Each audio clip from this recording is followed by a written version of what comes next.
First of all, I want to thank Dr. Sangharsh that he gives us the platform to introspect within ourselves.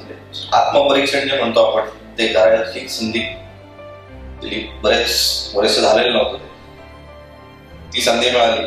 Plus doctor संघर्ष बद्दल दुसरी गोष्ट सांगायची म्हणजे very polite and positive energy असलेला माणूस आहे. त्यामुळे जी पॉझिटिव्ह एनर्जी पूर्ण ट्रेनिंग प्रोग्राम मध्ये क्रिएट झाली. नवीन माझे जरी सबऑर्डिनेट असले तरी ते असे असू शकतं ते माहित नव्हतं. नवीन ओळख त्यांच्यामुळे या सारथी प्रोग्राममुळे मिळाली. प्लस सारथीमध्ये मेडिटेशन, अँगर कंट्रोल याचा मला खूप फायदा झाला. म्हणजे ऑफिसमध्ये तर होतोच आहे पण फॅमिली इश्यूज मध्ये पण खूप फायदा झाला. माझा घरच्यांशी बोलायचा पद्धत बदलली. इनफॅक्ट मला बायकोकडनं फीडबॅक पण आला असं की बरंच म्हणजे तू पूर्वीसारखं चिडचिड करत नाहीयेस, ऐकून घेतोय, समजून घेतोयस. प्लस ऑफिसमध्ये पण कलिग सबऑर्डिनेट डेव्हलपमेंटला खूप फायदा होतोय. दुसरी गोष्ट जे परसेप्शन किंवा पूर्वग्रह जे होते कुठल्या व्यक्तीबद्दल किंवा याचे ते खूप आता म्हणजे विदाउट एनी परसेप्शन आय